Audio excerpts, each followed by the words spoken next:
Sydney police photographers have captured the spirit of Australia's Sin City in strikingly candid, artistic portraits of drug dealers, crime bosses, thugs, conspirators, slick con artists, brutal killers, vicious women.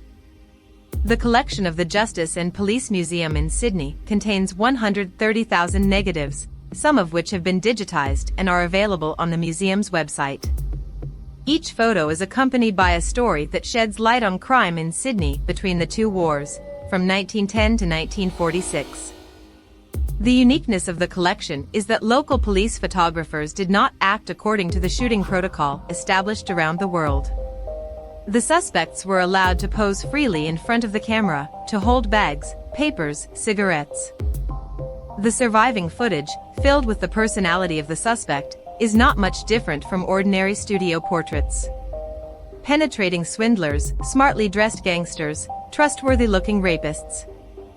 The striking difference from the standard protocol images in profile and full face encourages to study faces, to be surprised at the deceptive appearance.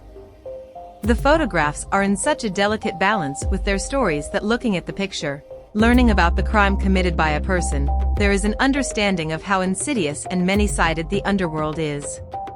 These photographs were called special photographs by the Sydney police.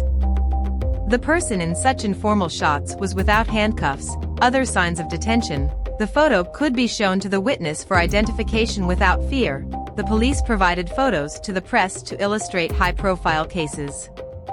Often, unwittingly, freely posing, the criminals betrayed their habits, characteristic habits. This also helped the investigators. This innovative approach to police photography was pioneered by New South Wales Police Constable George B. Howard. He masterfully controlled a large-format camera, independently engaged in developing. In addition to the artistry of the pictures, their aesthetics, he owns the discovery and introduction of a two-exposure print when one negative contains an image of a criminal in a double pose, a portrait and a full-length one. When creating a negative, fingerprints of the suspect, notes about the crime were also applied to the back of the glass plate. The police mastered the technique of writing backwards for this. Thanks to Howard, the largest fraud gallery since Scotland Yard was created in Australia. The criminals considered the police photographer their real threat. The local criminal environment of that time required such a thorough approach. Sydney's first European settlers were outlaws.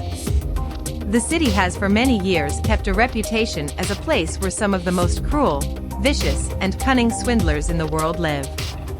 The photographs collected in the museum's archive tell the true story of Sydney's roaring 20s.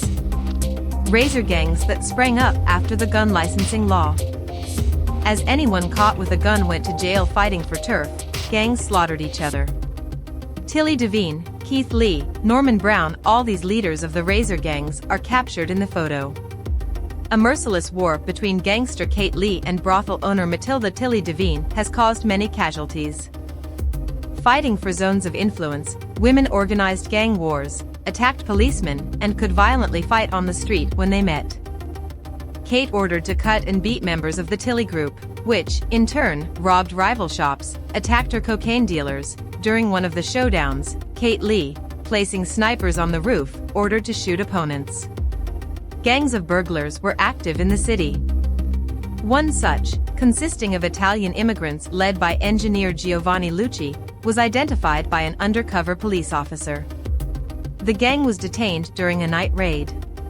Some crimes are similar to the plot of a detective film. The high-profile case of Eugenia Fellini, a swindler pretended to be a man Harry Crawford for many years, fraudulently married the widow Annie Burkett, whom she later killed. The story of the most clever thief, Ethel Violet May Ben, who, while running from the police, while pregnant, jumped off a 6-meter cliff. The digitization of the museum's archives has been going on for more than 10 years. In 1990, a massive flood flooded the NSW police warehouse with all the negatives. Some of the plates were damaged, but many were saved.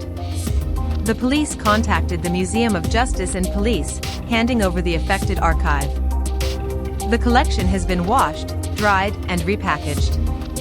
During the digitization, stories of frightening images of the departed Sydney began to surface. The loudest of them are reflected in the stories and blog sections of the museum's website. All of them are illustrated with digitized archival photographs.